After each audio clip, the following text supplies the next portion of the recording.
हरे कृष्णा। आज की इस क्लास में सभी भक्तों का स्वागत है। हम कीर्तन से स्टार्ट करेंगे। जय राधा माधव कुंज बिहारी, जय गोपी जन वल्लभ गिरिवर धारी, यशोदानंदन ब्रज जनरंजन, यमुना तीरा बनचारी, जय राधा माधव कुंज बिहारी। हरे कृष्णा कृष्णा कृष्णा हरे हरे, हरे राम राम राम हरे हरे, हरे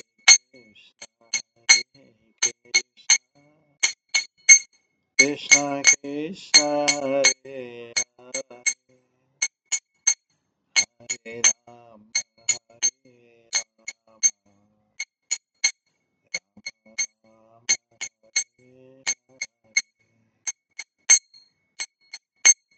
हरे,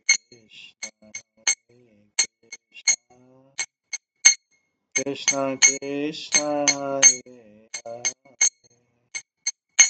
हरे राम राम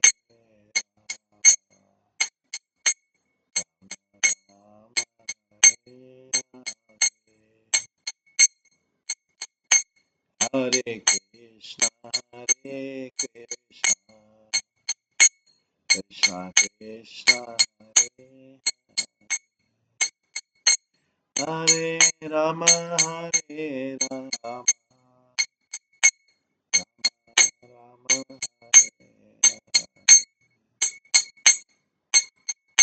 हरे कृष्णा कृष्णा कृष्णा हरे हरे, हरे राम राम राम हरे हरे कृष्णा कृष्णा कृष्णा हरे हरे, हरे राम राम राम हरे हरे, जय राधा गोविंद राधा गोविंद राधा, जय राधा माधव राधा माधव राधे, जय गौरनिताय जय गौरनिताय गौरनिताय जय गौरनिताय, जय जय प्रभुपाद प्रभुपाद प्रभुपाद, जय जय प्रभुपाद, निताय गौर हरि बोल हरि बोल हरि बोल, निताय गौर हरि। श्री श्री राधा गोविंद देवी की जय, श्री जगन्नाथ बलदेव सुभद्रा महारानी की जय, श्री गौर निताय की जय, श्री प्रभुपाद की जय, सभी भक्तगणों की जय। हरे कृष्णा। हरे कृष्णा। आज की इस भक्ति रत्नाकर क्लास में सभी भक्तों का स्वागत है। कल हम श्रवण कर रहे थे श्री भक्ति रत्नाकर के 10वें अध्याय से श्रवण कर रहे थे। तो हमने श्रवण कर रहे थे कि महाप्रभु जो है रामचंद्र कविराज के स्वप्न में आए। रामचंद्र कविराज के सपने में आए। रामचंद्र कविराज कौन थे? वो डिवोशनल क्वालिटीज, भक्ति के गुणों का सागर थे। और जब उन्होंने सुना कि नरोत्तम दास ठाकुर आ रहे हैं, उनकी इमोशंस, उनके आध्यात्मिक भाव बहुत ज्यादा बढ़ गए। हालांकि उन्होंने इन आध्यात्मिक भावों को किसी को बताया नहीं। उन्होंने अपनी ड्यूटीज जो है जल्दी जल्दी पूरी की। और जब श्री अद्वैत आचार्य और उनके संगी सो रहे थे, रामचंद्र कविराज उठ के नरोत्तम दास ठाकुर का चिंतन करके, नरोत्तम दास ठाकुर आ रहे हैं। जैसे कोई किसी का प्रिय व्यक्ति आता है तो उसका कैसा तैयारी में लग जाता है, वो मन से तैयारी में लग, हृदय में से तैयारी में लग जाता है, सुबह से लग जाता है। इसी तरीके से वो नरोत्तम दास ठाकुर भगवान के भक्त हैं। तो नरोत्तम दास ठाकुर ने अपनी मॉर्निंग ड्यूटीज पूरी की, बाथ लिया, फ्रेश हुए, और उसके बाद में जबकि अद्वैत आचार्य दूसरे लोग सो रहे थे, वो उठ के रामचंद्र कविराज नरोत्तम दास ठाकुर के आगमन के बारे में सोच रहे, क्योंकि नरोत्तम दास ठाकुर आने वाले थे, हमको सूचना मिली। रामचंद्र कविराज के स्वप्न में महाप्रभु आते हैं। तो भगवान की इच्छा से रामचंद्र कविराज फ्रेश होके भी इंतजार करते करते, प्रतीक्षा करते करते कुछ टाइम के लिए नींद आ गई।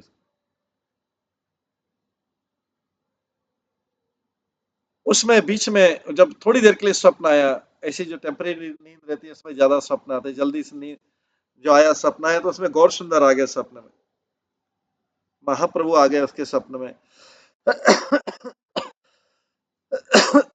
और महाप्रभु की शोभा देखी उन्होंने, कामदेव के समान उनकी त्वचा बिजली की तरह चमक रही थी, सोने जैसी चमक रही थी। और उनका शरीर जो है कर्ली हेयर और सिल्की ब्लैक हेयर से कवर था। फ्लावर गार्लैंड उनके सुंदर गले में थी। और उनका महाप्रभु का मुखमंडल जो है वो शरद ऋतु के चंद्रमा को से तुलना की जाती थी। शरद ऋतु का चंद्रमा, चंद्रमा पूर्णिमा तो हर जगह आती है, लेकिन शरद ऋतु की जो पूर्णिमा रहती है वो विशेष रूप से उसमें चंद्रमा की शोभा सबसे ज्यादा रहती। तो ऐसा महाप्रभु का सुंदर मुखमंडल आया। उनकी बड़ी बड़ी आंखें, बड़ी बड़ी आंखें कैसी थी? जगन्नाथ जी की बड़ी बड़ी आंखें कैसे रहती? कृपा करने के लिए। जगन्नाथ जी की बड़ी आंखें क्यों है? जगन्नाथ जी स्वयं कृष्ण है, लेकिन करुणा से भरी बड़ी बड़ी आंखें किस लिए? सबके ऊपर उसमें कवर हो जाए, सारे लोग जीव कवर हो जाए। हालांकि भगवान की छोटी आंखों से भी सब कवर हो सकते हैं, लेकिन जगन्नाथ जी की बड़ी आंखें इसलिए शो करती कि करुणा भरी हुई है, वो सारे जीवों के, संसार के सारे ब्रह्मांड के सारे जीवों पे करुणा करें, जिससे लोग जन्म मृत्यु के चक्र से छूट जाएं। तो इसी तरह से महाप्रभु की बड़ी बड़ी आंखें जो स्वप्न में दिखाई दे रही थी रामचंद्र कविराज को, रिजर्वायर्स ऑफ मर्सी, जैसे कृपा का समुद्र, कृपा का सरोवर रहता है। उनकी लंबी भुजाएं, ये लंबी भुजाएं भी अच्छी मानी, महापुरुषों के गुणों में आता है लंबी भुजाएं। इनकी भुजाएं रीच डाउन टू नीज, घुटने तक जाती थी। जब महापुरुष के लक्षण आते हैं उसमें एक लक्षण ही है, महापुरुष की भुजाएं बहुत लंबी रहती हैं, नीचे तक, घुटने तक को टच करती। और विथ ए मैजेस्टिक गेट, वो एक हाथी की चाल, मदमस्त चाल से चलते हैं, रिजेंबलिंग दैट ऑफ एक हाथी की चाल से चल रहे थे। और वो रामचंद्र कविराज के सामने खड़े हो गए स्वप्न में। रामचंद्र कविराज तो एकदम मोहित हो गया भगवान के दृश्य को देख के, और उन्होंने स्वप्न में उनको दंडवत प्रणाम किया। महाप्रभु ने रामचंद्र कविराज को अपनी गोद में ले लिया और उसकी शरीर को आंख प्रेम के आंसुओं से भर दिया, गीले हो गए। और करुणा परिपूर्ण दृष्टि से महाप्रभु ने कहा, मेरी इच्छा से आप, मैं बताता हूं, आप अपना रियल परिचय नहीं जानते हैं, पर आप नरोत्तम को, पर ये मैं बता दूं, आप मुझे उतने ही प्रिय जितने नरोत्तम दास ठाकुर हैं, महाप्रभु बोलते हैं। तो उन्होंने इसके बाद रामचंद्र को आदेश दिया, रामचंद्र कविराज को स्वप्न में, कि अगर आपको भक्ति के सिद्धांतों को अच्छी तरह समझना है तो नरोत्तम दास ठाकुर की ग्रुप में ज्वाइन कर लीजिए और अपने आप को मानवता के जो अपने आप को मानवता के जो पाप कर्म है और कष्ट है उससे बचा लीजिए। तो महाप्रभु सलाह दे रहे हैं, क्योंकि उस समय सारे गोस्वामी तो चले गए थे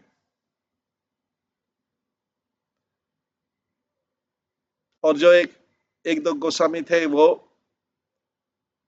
वृंदावन में रहते थे। तो यहाँ पर महाप्रभु ने आदेश दिया कि आप नरोत्तम दास ठाकुर का संग संग कर लीजिए, ज्वाइन नरोत्तम, उनका संग, उनका ग्रुप ज्वाइन कर लीजिए और मानवता को के जो पाप होते हैं और सफरिंग होता है उससे बच जाएंगे, पाप और कष्ट।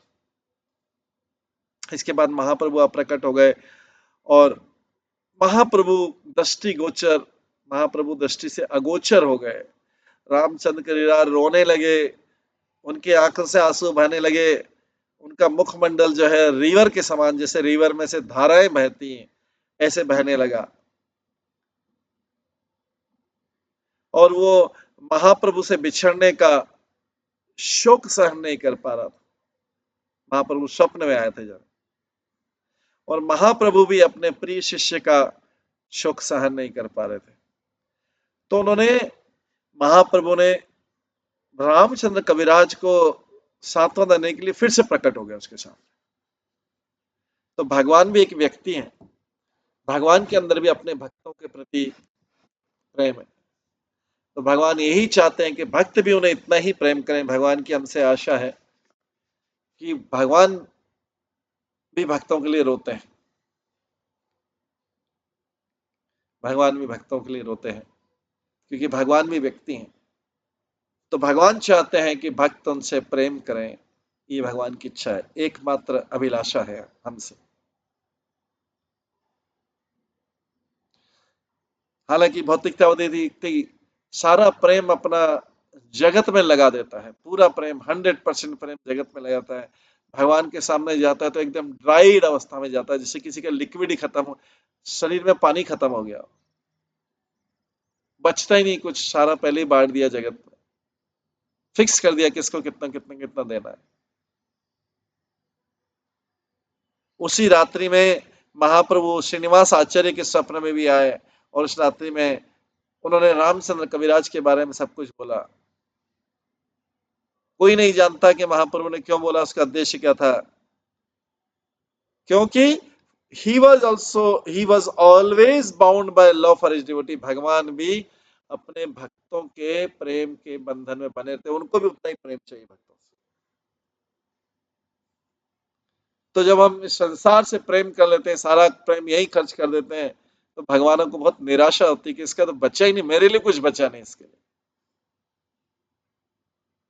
अरे भाई, आपने इतने सारे हिस्से किए, मेरे लिए भी कुछ रख देते, कुछ हिस्सा रख देते, मैं उससे ही संतुष्ट हो जाता, आपके छोटे हिस्से से संतुष्ट हो जाता। 100% ड्राई कर देते हैं भगवान के सामने, 100% ड्राई, क्योंकि वहां पे भी हम उन्हीं का ध्यान करते हैं जिनसे हमारी आसक्ति है, जिनसे प्रेम। भगवान के सामने जाके भी उन्हीं के लिए प्रार्थना करते हैं। क्या हालत है, हृदय में प्रेम है नहीं, पूरा ड्राई हो गया, और जाते हैं भगवान के सामने, पहुंचते तो फिर भी उनके लिए प्रार्थना करते हैं, ड्राई में से भी कुछ निकाल लें, ड्राइड में से भी कुछ निकाल लें। ऐसे तो रखवान भगवान के रखा नहीं कुछ भी, और उल्टा मांगने चले गए, और भगवान को निराशा होती है, कुछ प्रेम में लेके आया नहीं मेरे सामने, और ऊपर से और मांगने आ गया। कितना दुख होता है भगवान अगर किसी व्यक्ति के साथ ऐसा किया जाए, क्योंकि लोग भगवान को व्यक्ति नहीं समझते, उनको मूर्ति समझते हैं, पत्थर की मूर्ति समझते हैं, वगैरह समझते हैं, इसलिए उनके लिए कुछ रिजर्व नहीं रखते, कुछ भी रिजर्व नहीं रखते। अगर भोजन भी कहीं हम बाहर कर लेते तो सोचते ठीक है, हमको ध्यान नहीं आता कि भगवान।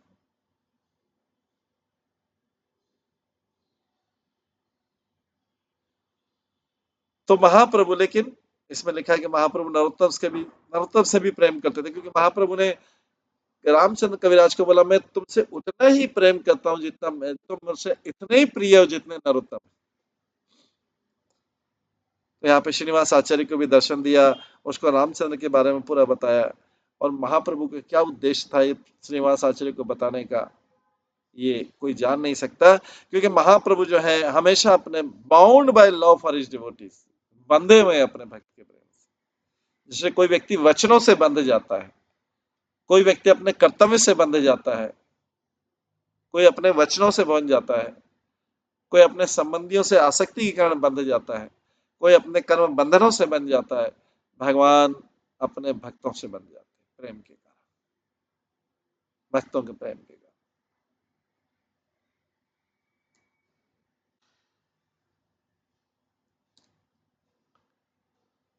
तो जैसे कोई यंग बॉय और यंग गर्ल एक दूसरे से बहुत प्रेम करते हैं, एक दूसरे से पे आसक्त हैं, जान छिड़कने को तैयार हैं, तो लेकिन अगर उसमें से बॉय या गर्ल को पता लग जाए कि इसका जो दूसरा पार्टनर है किसी और से प्रेम करने लगा है, तो उसको कितना शॉक लगेगा, धक्का लगेगा।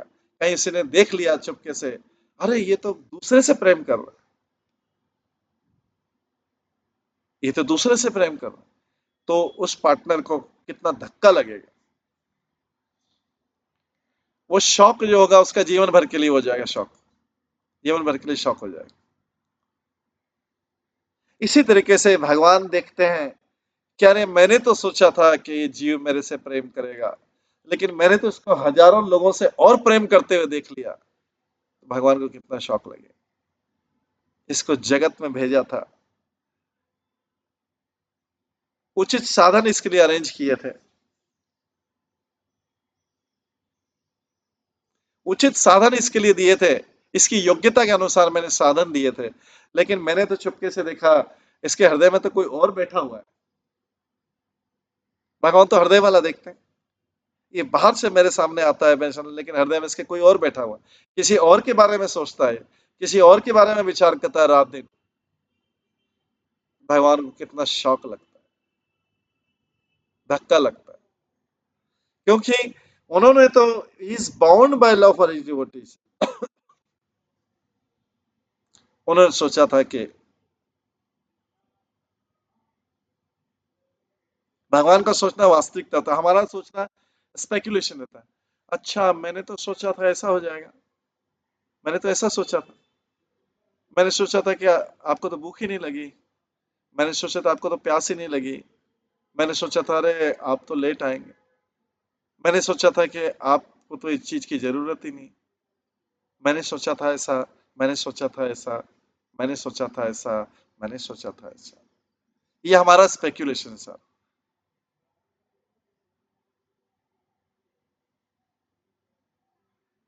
मैंने सोचा था ऐसा तो नहीं हो, ऐसा हो गया, मैंने तो कुछ और सोचा था। ये जगत की स्पेकुलेशन है। जगत को लोग व्यक्ति सोचता ही रहता है और कुछ और जाता है, वो उसका स्पेकुलेशन ही भगवान गलत करने के लिए उसको स्पेकुलेट करवाता है। लेकिन यहाँ भगवान जो सोचते हैं वो वास्तविकता है कि जीव मेरे से प्रेम करेगा, और जीव भी ऐसा आश्वासन दे के माता का गर्भ धारण करता है। तो अभी ये भगवान ने दोनों को दर्शन दिया। इसके बाद नरोत्तम दास ठाकुर का आगमन होता है, अगला जो विषय है इसमें है, नरोत्तम दास ठाकुर का आगमन होता है, क्योंकि रामचंद्र कविराज उन्हीं का वेट कर रहे थे। जब रामचंद्र जी कविराज मॉर्निंग थोड़ी देर के लिए झपकी आई, थोड़ी देर के लिए सो गए, सपने में महाप्रभु आ गए, फिर जागे, तो उन्होंने जो है जब रूटीन अपना कर लिया था पूरा, और हमें उसी टाइम जो है पूरे टाइम वो नरोत्तम दास ठाकुर के आगमन का सोच रहे हैं, कब आएंगे कब आएंगे कब आएंगे कब आएंगे। उसी समय उन्होंने देखा कि एक मैसेंजर आया, संदेशवाहक आया, और श्रीनिवास आचार्य के चरण कमलों को प्रणाम किया।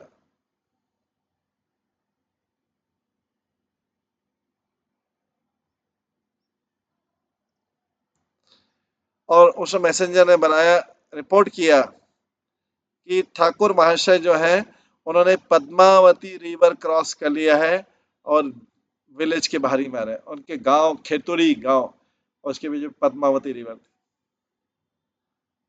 इनफैक्ट महाप्रभु ने भविष्यवाणी कर दी थी नरोत्तम दास ठाकुर के आगमन की, तो अभी तो आ रहे हैं उनसे मिलने के लिए।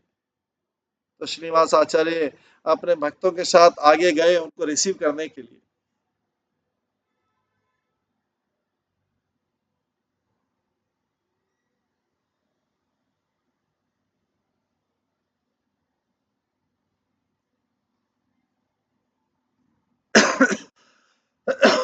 जब वो लोग घर के बाहर मिले, नरोत्तम दास ठाकुर ने श्रीनिवास आचार्य के चरणों में प्रणाम किया, बट श्रीनिवास आचार्य ने उनको चरणों में प्रणाम नहीं करने दिया, तुरंत गले लगा लिया और लंबे समय तक गले लगाए रखे।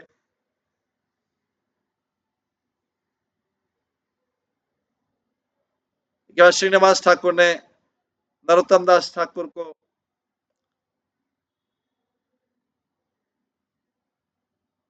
दूसरे श्री उनके साथ जो शिष्य श्रीदास आचार्य दूसरे से इंट्रोड्यूस किया। हालांकि रामचंद्र कविराज भी नरोत्तम दास ठाकुर को बहुत बारीकी से ऑब्जर्व किया, उनका हृदय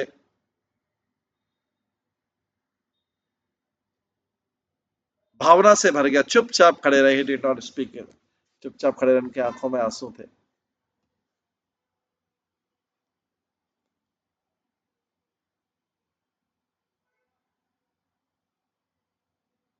एकांत स्थान में बैठे हुए श्री श्रीनिवास आचार्य ने नरोत्तम दास ठाकुर से पूछा कि खेतुड़ी के क्या हाल है, क्योंकि नरोत्तम दास ठाकुर खेतुड़ी से आए थे, वहीं प्रचार कर रहे थे, उनको आदेश मिला था कि आप वहीं प्रचार कर। खेतुड़ी जो है नरोत्तम दास ठाकुर का जन्म स्थान। नरोत्तम दास ठाकुर ने बहुत नम्रता से बताया कि वे गौड़ देश गए थे महाप्रभु की आज्ञा पर,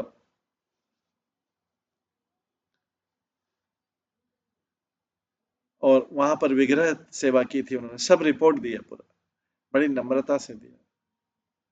ये सारे भक्त मिल रहे हैं।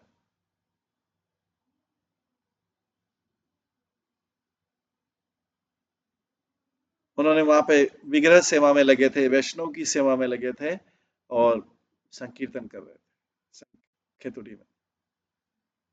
उन्हें वहां पर भगवान की कृपा से, भक्तों भगवान की कृपा से एक टेम्पल बना है वहां पे, ये रिपोर्ट दिया श्रीनिवास आचार्य, टेम्पल बनाया है।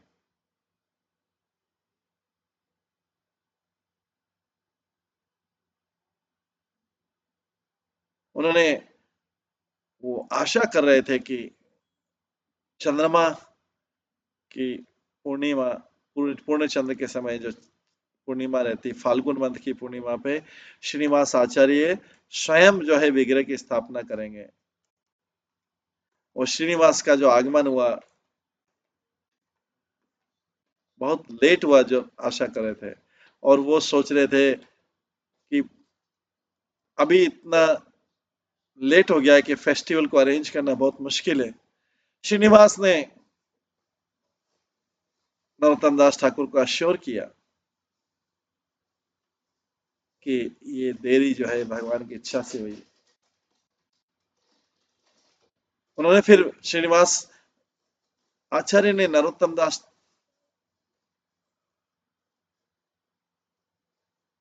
ये जो है पहले रिपोर्ट कौन दे रहे हैं, पहले नरोत्तम दास ठाकुर ने कहा, तो श्रीनिवास ने बताया कि मेरा विवाह हो गया है, और वो वृंदावन विजिट किया था एंड दूसरे के, और उन्होंने लंबे समय तक एक दूसरे से वार्तालाप की। तो ये वार्तालाप क्या हो रही है, सेम लेवल पे हो रही है, आध्यात्मिक वार्तालाप लंबे समय तक।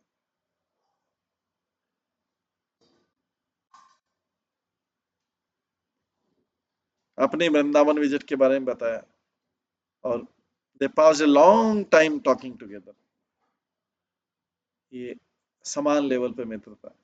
और तब ठाकुर महाशय और दूसरे जो है वार्तालाप करने के बाद अपना समय से जाके अपने अपने घरों में जाके सो गए।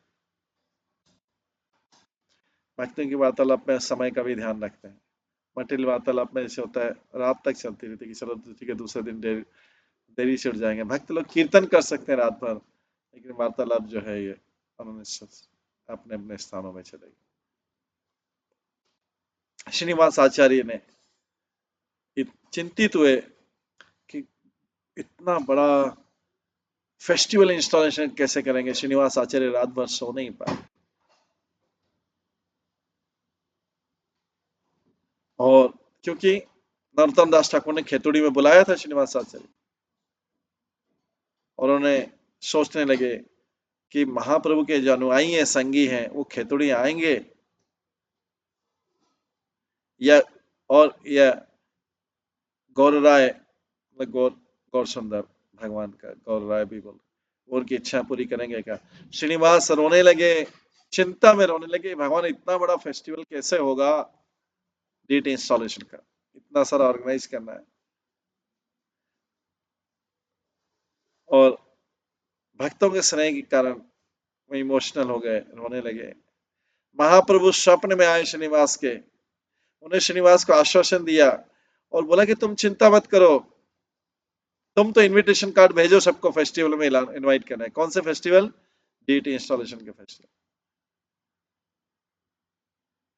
जो लोग भगवान से विरह का अनुभव करें जरूर आएंगे और इस फेस्टिवल में, समारोह में भाग लेंगे। महाप्रभु ने श्रीनिवास को आश्वासन दिया कि श्रीनिवास की इच्छा पूरी होगी भगवान की कृपा से और सारा फेस्टिवल सक्सेसफुल हो जाएगा।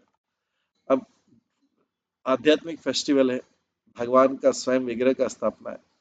भगवान, भक्त चिंता कर रहा है, भगवान आश्वासन दे रहे हैं, ये चिंता करने का विषय होना चाहिए। तो रात भर रो रहे हैं कि कैसे होगा फेस्टिवल इतना जल्दी, डीटी इंस्टॉलेशन, विग्रह का स्थापना का फेस्टिवल। उसके बाद महाप्रभु अप्रकट हो गए। श्रीनिवास बहुत अधीर हो गए भगवान के, उन्होंने अपनी इमोशंस को, आध्यात्मिक भावनाओं को कंट्रोल किया। अगले दिन मॉर्निंग में सारे डिवोटी इकट्ठे हुए और श्रीनिवास आचार्य ने सबको इनविटेशन कार्ड भेजा, हर जगह सारे भक्तों को। उसमें इनविटेशन कार्ड में श्लोक रूप में लिखा उन्होंने इनविटेशन, और 15 लोगों को भेजा नवदीप में कार्ड भेजने के लिए दूसरे स्थान पर। उन्होंने एक कार्ड श्यामानंद प्रभु को भेजा उड़ीसा में।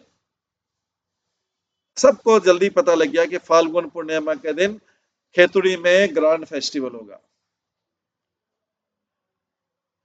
और सब लोग बहुत प्रसन्न हुए फेस्टिवल के अनाउंसमेंट में। श्रीनिवास आचार्य जो दूसरे भक्त थे, उन्होंने अपने आप को संकीर्तन में लगा दिया, रात और दिन संकीर्तन में लगा दिया। श्री गोकुल, श्री देवी दासी और दूसरे जो महाशय के, ठाकुर महाशय के फेवरेट डिसाइपल थे, और जो उन्होंने सुंदर कीर्तन किया म्यूजिकल इंस्ट्रूमेंट के साथ। एक दिन श्रीनिवास आचार्य की वाइफ ने उनसे बोला, प्राइवेटली बोला, और उसके पश्चात, उस बातचीत के पश्चात श्रीनिवास आचार्य ने रामचंद्र कविराज को नरोत्तम दास ठाकुर की केयर करने के लिए रिस्पॉन्सिबिलिटी दे दी। नरोत्तम दास ठाकुर बहुत प्रसन्न हुए श्रीनिवास आचार्य के, और वो रामचंद्र के साथ में खेतुड़ी चले गए। मतलब यहीं से तैयारी हो गई। अभी नरोत्तम दास ठाकुर रामचंद्र कविराज का खेतुड़ी में चले गए। रामचंद्र कविराज को बोल दिया आप नरोत्तम दास ठाकुर के साथ रहना, इनका हेल्प करना, विद इंटेंशन जो है जल्दी वापस आने के उद्देश्य से नरोत्तम दास ठाकुर और इन्होंने जल्दी से पद्मावती रिवर क्रॉस किया। श्री गोविंद जो रामचंद्र कविराज का छोटा भाई था, उसने अपने गुरु श्रीनिवास का संतुष्ट किया उनकी सिंसियर सेवा करके। जब श्रीनिवास ने उनको श्री कृष्ण महाप्रभु की लीलाओं के बारे में बताया, जब श्रीनिवास ने उनको महाप्रभु की लीलाओं के बारे में बताया,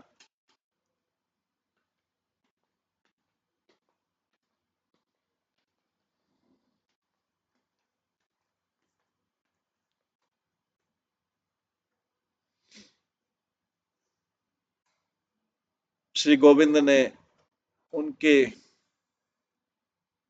प्रशंसा में कई पद गद्य लिखे, कई पद्य लिखे और म्यूजिक रचना की। अपनी लेखन के लिए श्रीनिवास आचार्य ने उनको टाइटल दे दिया कविराज। तो रामचंद्र कविराज तो इसे गोविंद को भी दे दिया है। उसके बाद श्रीदास ने उस सॉन्ग को गाया, श्रीदास ने उस सॉन्ग को गाया जो श्री गोविंद ने रचना की थी। एक आदरणीय ब्राह्मण श्यामदास बहुदरापुर में रहते थे, बुधरी के पास में। उनके छोटे भाई वंशीदास चक्रवर्ती, उनका बहुत स्नेही नेचर था। अपने चाइल्डहुड डे से, अपने बचपन से उन्होंने ज्ञान की अपेक्षा की थी और उनका स्ट्रॉन्ग डिवोशनल झुकाव था महाप्रभु के ऊपर, कृष्ण चैतन्य के ऊपर। और हमेशा वो राधा कृष्ण की लीलाओं की पुस्तक पढ़ते थे। उन्होंने अभी तक किसी से दीक्षा नहीं ली थी, वो उत्सुक थे बहुत। जब उन्होंने सुना कि श्रीनिवास आचार्य बुधरी में आ गए हैं, वो तुरंत उनसे मिलने गए। ये ब्राह्मण, उन्होंने देखा कि श्रीनिवास आचार्य स्माइल कर रहे हैं अपने भक्तों के बीच में, गोविंद के घर में, और भगवान कृष्ण का लीलाओं का स्मरण कर रहे हैं। बंशीदास ने उनके सामने प्रणाम किया श्री आचार्य के पास, उनकी तरफ देखा लंबे समय तक और फिर रिटर्न आ गए अपने घर में, आंखों में आंसू लेके। श्रीनिवास आचार्य के साथियों ने देखा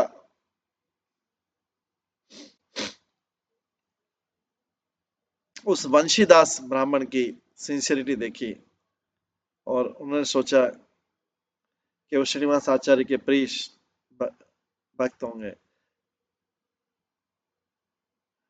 पर वो जानते नहीं थे कि केवल बंशीदास के ऊपर दृष्टि डालने में ही श्रीनिवास आचार्य ने उनको शक्ति दी। एकांत स्थान में बैठकर बंशीदास विचार करने लगे कि उनको श्रीनिवास आचार्य की कृपा प्राप्त होगी या नहीं। वो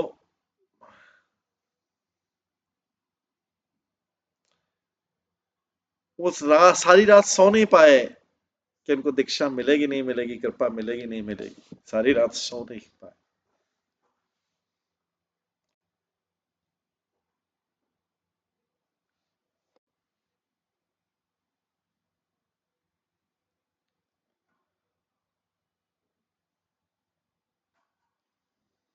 और ऐसा सोचते सोचते सो गए, और श्रीनिवास आचार्य को स्वप्न में देखा।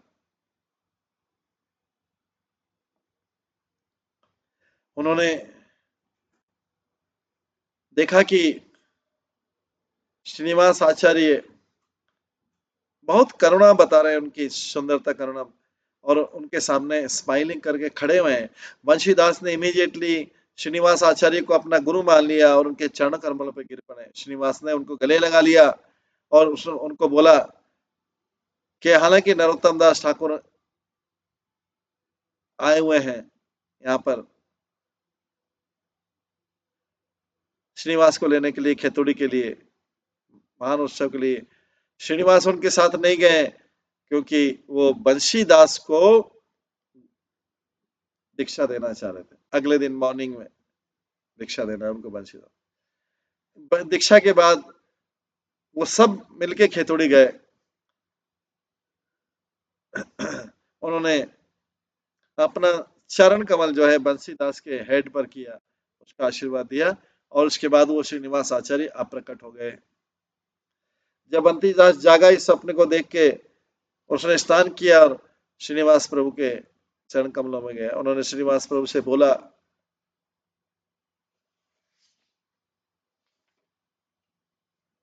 और उनके साथ संगियों से बोला कि आप घर आए। श्रीनिवास आचार्य ने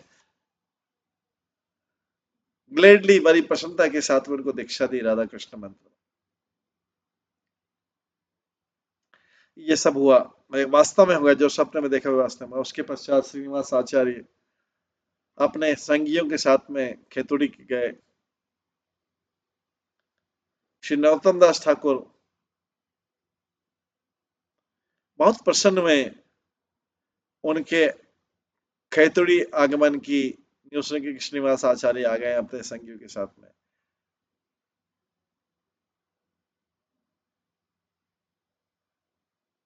और रामचंद्र कविराज के साथ, क्योंकि रामचंद्र कविराज पहले पहुंच गए थे, ये सब नरोत्तम दास ठाकुर रामचंद्र कविराज को लेके श्रीनिवास आचार्य को रिसीव करने गए।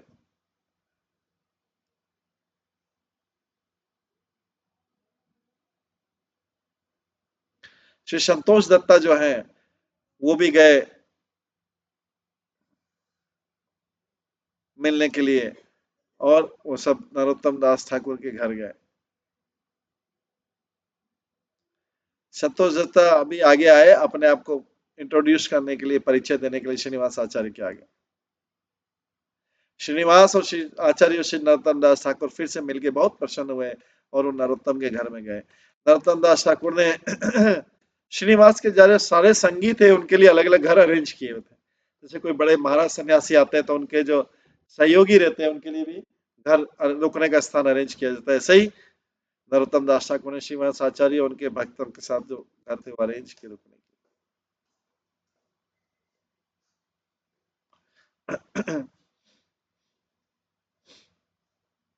श्रीनिवास आचार्य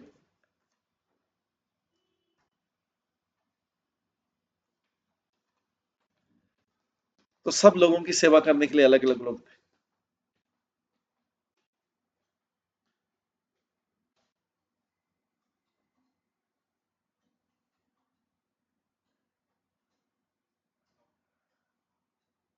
ये सब से और फिर जाके उन्होंने महाप्रभु की उन विग्रहों को देखा जो स्थापना करने जा रहे थे। 5 विग्रह बहुत सुंदर थे, वो आकर्षित हो उससे। नरोत्तम दास ठाकुर अभी एक और की गेस्ट की चिंता कर रहे थे, वो थे श्यामानंद, जो उड़ीसा से आने वाले थे, अभी तक आए नहीं थे। और लास्ट में उन्होंने सूचना मिली कि श्यामानंद आ गए हैं उड़ीसा से। उन्होंने तुरंत जल्दी से जाके श्रीनिवास को इन्फॉर्म किया, लेकिन वहां जाके देखा तो श्यामानंद ऑलरेडी पहुंच गए थे। उन्होंने सब आनंद लिया एक दूसरे से मिलके। उसके बाद श्री जानवा देवी आई खरदा से। जानवा देवी कौन है? नित्यानंद प्रभु की वाइफ है, वसुधा और जानवा दो। जानवा देवी जो खरदा में रहती थी, उन्होंने भी खेतुरी में ये उत्सव अटेंड किया नरोत्तम दास ठाकुर का। उन्होंने साथ में महाप्रभु से उनको दिव्य मैसेज आया, जिसमें महाप्रभु ने उनको कहा था कि आप जल्दी से जल्दी खेतुड़ी पहुंचो श्रीनिवास के और नरोत्तम दास ठाकुर के साथ में, वो आपका वेट कर रहे हैं। उन्होंने वसुधा, उन्होंने जानवा को बोला महाप्रभु ने कि उनके शिष्यों की इच्छा से, श्रीनिवास और नरोत्तम की इच्छा से, वो और उनके जो सहयोग संगिया हैं वो उस फेस्टिवल में जाएंगे, गाएंगे, भजन गाएंगे, हरि नाम गाएंगे और संकीर्तन में डांस करेंगे। श्री जानवादी ईश्वरी, जानवा देवी जो है भगवान के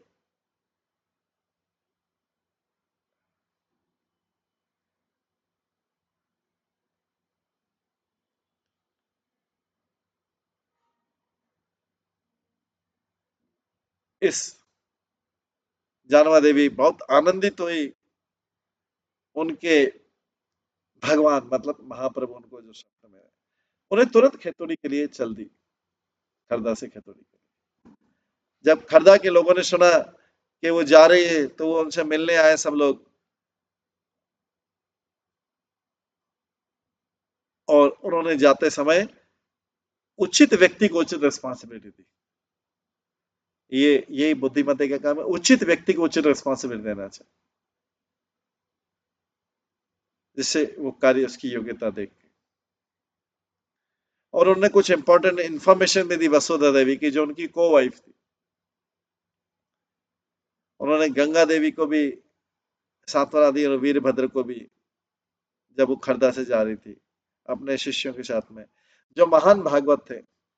उनके जो शिष्य थे वो कृष्णदास सरखेला, माधवाचार्य, रघुपति वैद्य उपाध्याय, लघुपति वैद्य उपाध्याय, श्री मीन केतन रामदास, मनोहर, मुरारी चैतन्य दास, ज्ञानदास, महे महिधरा, श्री शंकर, श्री कमला, नरसिंह, चैतन्य, जीव, पंडित कनाई, गौरांग, नकरी, कृष्णदास, दामोदर, श्री परमेश्वर, बलराम और श्री मुकुंद दास वृंदावन और दूसरे। वो अपने साथ कई मेड सर्वेंट भी लाई थी जानवा देवी। जानवा देवी गुरु का रोल कर रही थी नित्यानंद प्रभु के जाने के बाद। श्री जानवा देवी कुछ देर दूरी तैरने के बाद उन्होंने एक पालकी स्वीकार कर लिया मैं जाना। जब वो जा रही थी अलग अलग गांव से, सब लोग आए उनसे मिलने के लिए आए। नयन भास्कर जो है उन्होंने भी उनकी पार्टी को ज्वाइन किया, और रघुनाथ आचार्य जो बाद में जो भगवान नाम के भक्त है। इसके बाद कई भक्त लोगों ने ज्वाइन किया उनकी पार्टी को। वनिका जो नित्यानंद प्रभु का सर्वेंट थी। जब उसके बाद में अंबिका गई तो अंबिका में बहुत भीड़ आ गई लोगों की उनसे जानवा देवी से मिलने के लिए। श्री चैतन्य दास जो वंशी दास के पुत्र हैं उन्होंने भी ज्वाइन किया उस ग्रुप को। हृदय चैतन्य ने भी ज्वाइन किया, हृदय चैतन्य जो गौरीदास के शिष्य। तो श्री जानवा देवी जो है श्रीनिवास आचार्य का इस जर्नी में श्रीनिवास आचार्य के घर जाती है। जब वो नवद्वीप में जाती है तो ट्रैवलिंग पार्टी का हर व्यक्ति उसको विजिट करने के लिए आशा कर रहा था।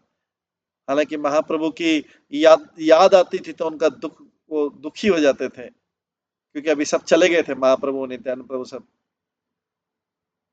जब वो होली धाम में प्रवेश किए कुछ लोग बहुत जोर जोर से रोने लगे, कुछ लोग फेंट हो गए भूमि पे। श्रीपति और श्रीनिधि जो श्रीवास के दो भाई थे उन्होंने नवद्वीप में उनको वेलकम किया।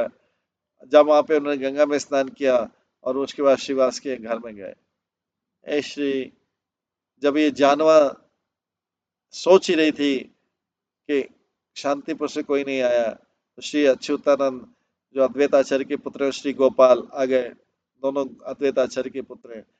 वैष्णव की लाज बड़ी पार्टी लेके आए गए इन ईश्वरी से मिलने। ईश्वरी कौन है? जानवा ईश्वरी। उस पार्टी में उस ग्रुप में कानू पंडित, नारायण दास, विष्णुदास आचार्य, कामदेव, जनार्दन, वनमाली, पुरुषोत्तम और दूसरे लोग थे। वे सारे लोग मिलके जानवा देवी ईश्वरी से मिलके बहुत प्रसन्न हुए।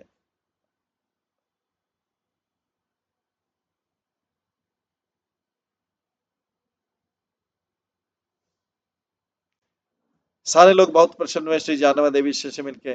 जानवा देवी इतनी संतुष्ट हुई, जो उनको हॉस्पिटलिटी हुई, जो उनका स्वागत हुआ श्री जानवा देवी, क्योंकि जानवा देवी नित्यानंद प्रभु की वाइफ है। तो उन्होंने 2-3 दिन नवद्वीप में रुकने का निश्चय किया। श्रीपति, श्रीनदी और दूसरे ने वहां से निश्चय किया कि अब इनको खेतुड़ी में इनके साथ में जाया करें। इसके बाद जो जानवा देवी जो है वो कंटक नगर जाती है। मॉर्निंग में कंटक नगर, ये प्रसंग जो है हम कल की क्लास में श्रवण करेंगे। आज की क्लास को यहीं पे विराम देते हैं। यहाँ पे छोड़े कि जानवा देवी भी खेतुड़ी जाने के लिए आई तो पहले नवद्वीप में रुकी, उसके बाद में कंटक नगर से होती हुई फिर फाइनली वो खेतुड़ी में जाएगी, जहाँ पे उत्सव होने वाला है। खेतुड़ी में जाने के लिए महाप्रभु ने उनको ड्रीम में दिया था, आदेश दिया था कि आप तुरंत जाइए, मेरे भक्त जो है समारोह कर रहे हैं बहुत बड़ा खेतुड़ी में, आप जाइए वहां। इस प्रकार से जानवा देवी वहां जाने के लिए नवद्वीप होते हुए जा रही। इस प्रश्न को यहीं पे विराम देते हैं। सभी भक्तों का बहुत बहुत धन्यवाद। सब भक्तों के लिए एक बार हरे कृष्ण महामंत्र का जप करते हैं। हरे कृष्णा कृष्णा कृष्णा हरे हरे, हरे राम राम राम हरे हरे। श्री श्री भक्ति रत्नाकर ग्रंथ की जय। श्री नरहरि चक्रवर्ती ठाकुर की जय। श्रील प्रभुपाद की जय। सभी भक्तगणों की जय। हरे कृष्ण।